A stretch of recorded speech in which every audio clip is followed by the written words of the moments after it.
तो नमस्कार दोस्तों, स्वागत है आपका अपने अपने YouTube channel Virat Kohli of electrical engineering में। दोस्तों, आज आपने खबर सुनी ली होगी कि एनएचपीसी और टीएसडीसी जेई का रिज़ल्ट आ गया है। जिनका हो गया उनके लिए बहुत बहुत बधाइयाँ। जिनका मेरी तरह नहीं हुआ है वो धक्के खाते रहिए, ठीक है। जब तक धक्के खाने लिखे हुए हैं, ठीक है, तब तक आप धक्के खाते रहिए, ठीक है। तो जिनका हो गया उनके लिए बहुत ही शुभकामनाएं, ठीक है। कई बच्चे पूछ रहे थे, मेरे साथ कमेंट्स कर रहे थे कि भाई कहाँ चली गई, 2-3 दिन वीडियो नहीं आई भैया, तो कहाँ चले गए थे तुम। तो चलो अच्छी बात है, कम से कम बच्चे पूछ तो रहे हैं, वैल्यू तो होगी कुछ मार्केट में अपनी भी, ठीक है। तो मैं दोस्तों आउट ऑफ स्टेशन था, ठीक है। तो गया हुआ था मैं कहीं, जिसकी वजह से 3 वीडियोस नहीं आ पाई, 2-3 दिन वीडियोस नहीं आ पाई, ठीक है। तो जिन का एनएचपीसी और टीएसडीसी में हो गया है, ठीक है, जिन का सिलेक्शन एनएचपीसी और टीएसडीसी में हो गया है, उनको तो बहुत ही बधाइयाँ, ठीक है। अब आपको क्या करना है, अब आपको जो भी आपकी जॉब लगी है उस पर फोकस करना है, क्योंकि अब आपका कैरियर बन चुका है एनएचपीसी का, ठीक है। हाँ, कैरियर आपका शिफ्ट करा सकता है, अगर मान लो यूपीपीसीएल की कोई वैकेंसी आ गई या किसी और में वैकेंसी आ गई, तब आप कैरियर भी शिफ्ट हो सकता है आपका, ठीक है। तो अभी आप फाइनल कैरियर ना माने इसको, ठीक है ना। अभी जितने के जितने एनएचपीसी में जाएंगे ना, अब ये घूम फिर के इसका फार्म भी डालेंगे, ठीक है। फिर ये वहाँ से छोड़ के आते हैं नहीं आते, वो उन पे बात है, ठीक है, क्योंकि इनका कॉन्फिडेंस तो बिल्डअप ही हो गया कि इन्होंने क्लियर कर दिया, ठीक है। पर हाँ, और कुछ कुछ जो टीएसडीसी में सेलेक्ट हुए हैं वो शायद यूकेपीएससी जेई का फॉर्म भी डालें, ठीक है। तो ऐसे भी हो जाता है, ठीक है। पर फिर भी जो सेलेक्ट हुए हैं उनका तो कैरियर बन गया, उनको अब अपने कैरियर पे फोकस रहना चाहिए। कैरियर पे अब आप फोकस करिए। आपकी जो जॉब होएगी वो हाइड्रो इलेक्ट्रिक पावर प्लांट में होगी। एनएचपीसी एक ऐसी जॉब है जिस पे वर्कलोड मिनिमम है, ठीक है।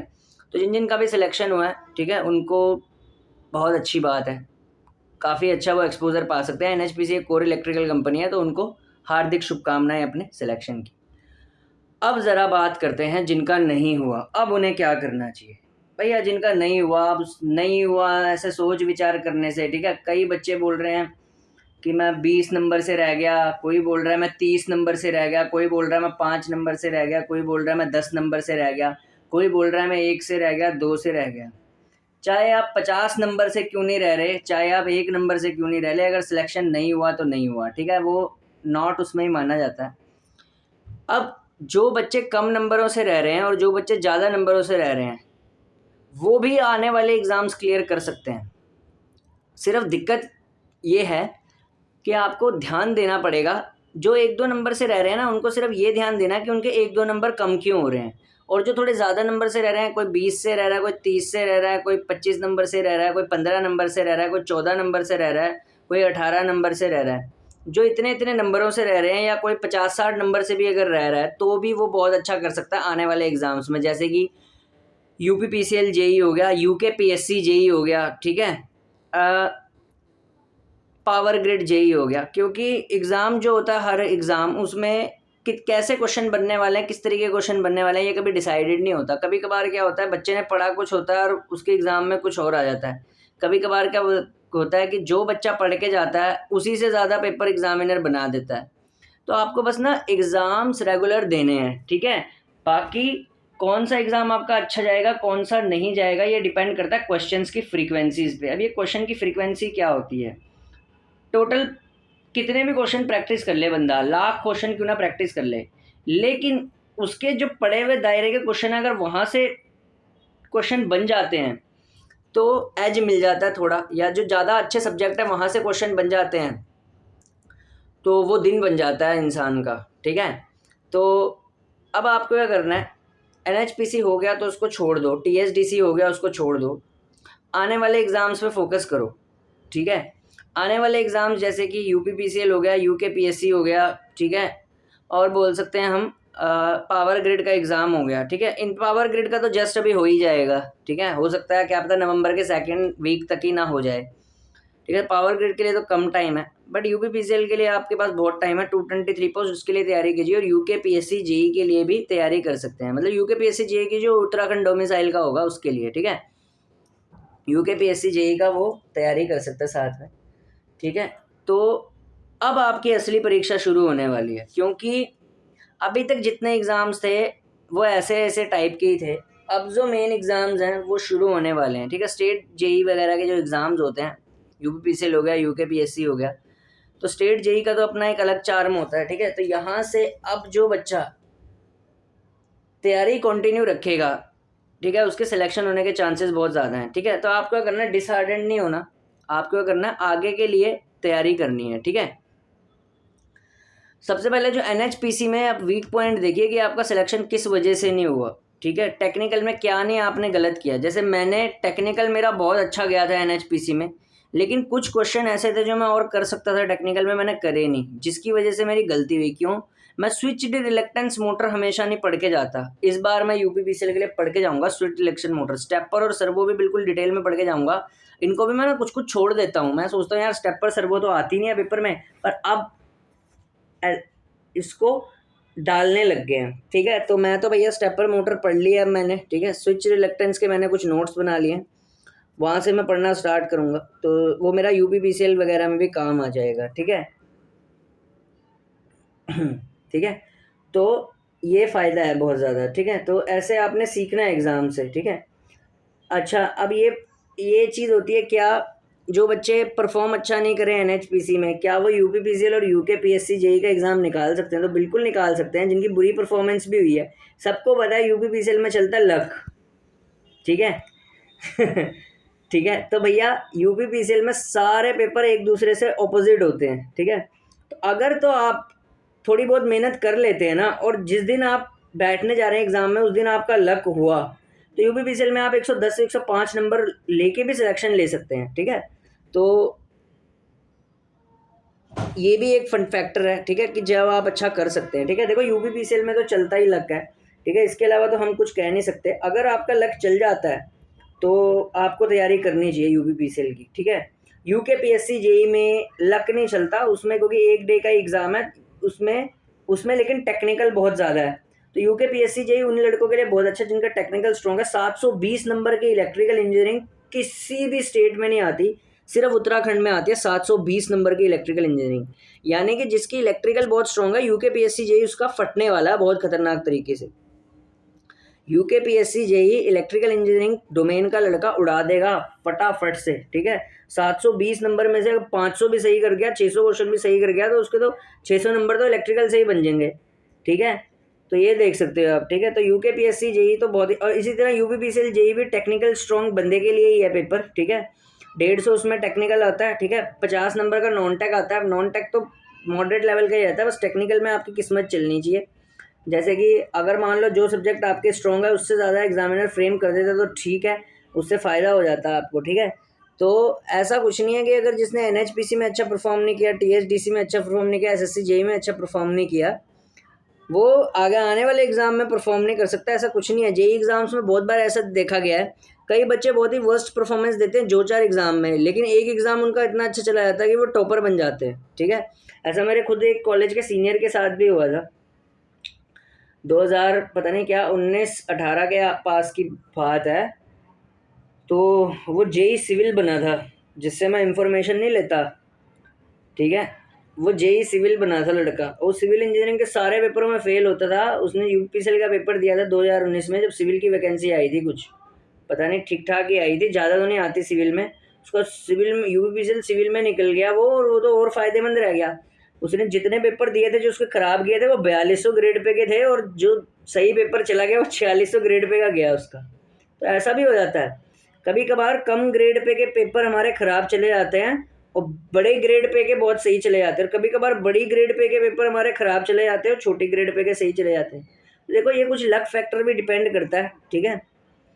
तो ऐसा भी हो जाता है। तो ऐसा कुछ नहीं है यार, बहुत सारे एग्जांपल्स होते हैं, ठीक है, कि अगर पुअर कर रहे हैं तो ज़रूरी नहीं है। अच्छा, मेरा जो सिविल वाला दोस्त है वो SSC JEE क्वालिफाइड ही नहीं था आज तक प्रीलिम्स, लेकिन उसने UPPCL JEE सिविल 2019 में बहुत ज़्यादा नंबर लाए थे उसके, 4-5 रैंक थी उसकी। तो ऐसे भी हो जाता है, ठीक है।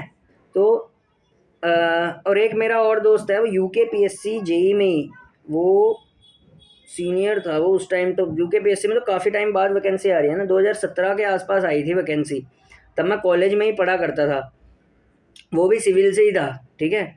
सिविल के बच्चे बहुत ज़्यादा होते हैं ना गवर्नमेंट जॉब्स में, क्योंकि उनकी वैकेंसियाँ ज़्यादा होती हैं। तो मेरे जो दोस्त थे, उन्होंने, जब हम स्कूल में पढ़ा करते थे, उनके बाद उन्होंने बोला था कि सिविल ऑप्ट करेंगे, तो उन्होंने सिविल ऑप्ट करी थी, ठीक है। तो यूकेपीएससी जेई भी निकाला था एक लड़के ने, ठीक है। उसमें 720 की सिविल आती है, ठीक है। और उसका काफ़ी सारे एग्ज़ाम्स ऐसे जिसमें उसने बहुत पुअर परफॉर्म किया था, लेकिन यूकेपीएससी जेई निकाल दिया। तो निकाल सकते हैं बच्चे, ऐसा कुछ नहीं है, ठीक है। तो बाकी ये है कि इलेक्ट्रिकल इंजीनियरिंग ब्रांच पढ़ने में सिविल से ज़्यादा इंटरेस्टिंग है, ठीक है। पर इलेक्ट्रिकल में वैकेंसीज थोड़ी सी कम है प्रेजेंट टाइम में सिविल के मुकाबले। पर ऐसा कुछ नहीं है कि इलेक्ट्रिकल वाले सिलेक्शन नहीं लेते। कई बच्चों ने टीएसडीसी और एनएचपीसी दो में सिलेक्शन लिया है, जबकि सीटें कम थी। पर वही बात है कि जो फील्ड स्टेट जेई का होता है वो सेंटर जेई का कहाँ होता है, ठीक है। तो अब भैया आपके पास अच्छा मौका है स्टेट जेई को यूटिलाइज करने का। इधर अगर कोई उत्तराखंड से है तो यूकेपीएससी जेई कर सकता है वो, ठीक है। और यूपीपीसीएल जेई तो यूपी वाले भरते हैं, और बाकी अदर स्टेट्स भी अलाउड होती है यूपीपीसीएल जेई में तो। पर अदर स्टेट के बहुत कम भरते हैं यूपी में, ठीक है। ज़्यादातर यूपी के ही कैंडिडेट्स होते हैं वहाँ पे, ठीक है। हाँ, ज़्यादातर तो जो 2-3 ही आते हैं अदर स्टेट से, ठीक है। पिछली बार भी जो बैच था उसमें 3-4 ही थे, बाकी सारे तो जितने इंटरव्यू में बच्चे दिखाए थे वो सारे वहीं के थे, ठीक है। तो ऐसी ही है, ठीक है। तो अच्छी बात है, आप तैयारी कर लीजिए, हो जाएगा सिलेक्शन, ठीक है। तो तैयारी आप कर सकते हैं, ठीक है। तो बस आप मेहनत करिए, तैयारी करिए और लीजिए सिलेक्शन, ठीक है। तो मैंने आपको मोटिवेशन भी बताई है कि मेरा दोस्त था, सिविल से पढ़ा हुआ था वो, उसका एसएससी जेई प्री भी नहीं निकला था, लेकिन उसने यूपीपीसीएल निकाला, और एक दूसरा भी था यूकेपीएससी निकाला। चलो ब्रांच दूसरी है पर कोई बात नहीं, एज ए मोटिवेशन तो होती है। ब्रांच दूसरी है, उससे कोई वैसा नहीं होता। तो ये मैंने वीडियो उसी के लिए डाली है। अगर आपका कोई एग्ज़ाम ख़राब भी हो जाता है, इसका ये मतलब नहीं होता कि आप उस पर ही निकल सकते। अब इलेक्ट्रिकल हिंदी सर जो है, ठीक है, अब कह रहे हो तो डिस्ट्रीब्यूशन जेई है, तो उनका तो यूट्यूब कैरियर ख़त्म लगाओ आप, ठीक है। डिस्ट्रीब्यूशन में जिसे जॉब मिलती है उसका यूट्यूब कैरियर ख़त्म हो जाता है भाई, ठीक है। डिस्ट्रीब्यूशन में काम बहुत होता है, ठीक है। तो वो इलेक्ट्रिकल हिंदी वाले जो सर थे, ठीक है, उन्होंने बहुत मेहनत की और उनका एग्ज़ाम निकला है। वो ऐसे एवरेज छात्र थे ना, उनकी एक मोटिवेटिंग स्टोरी भी है। उन्होंने खुद बताया था कि जब मैं यूपीपीसीएल का एग्ज़ाम, जब वो नए नए थे ना, उनको 3-4 साल हुए थे, उन्होंने सबसे ज़्यादा मेहनत करी है भाई। उनका बहुत साल बाद सिलेक्शन हुआ था। मतलब चलो वो शक्ल से वैसे दिखते हैं थोड़े जवान से, लेकिन बहुत लेट सिलेक्शन हुआ था उनका।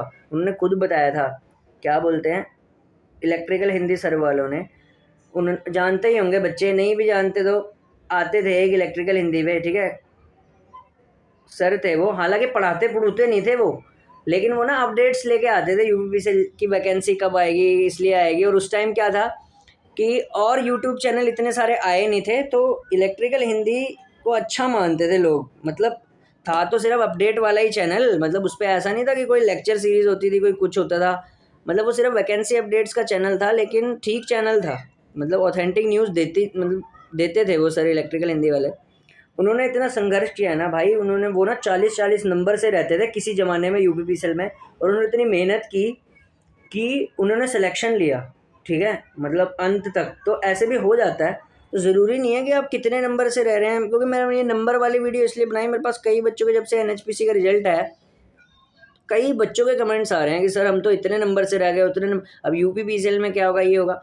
तो हर एग्ज़ाम का अपना अलग होता है, और हर दिन एक नया दिन होता है। कुछ पता नहीं चलता किस में आपकी क्वेश्चंस के पढ़े हुए की फ्रीक्वेंसी मैच कर जाए, ठीक है।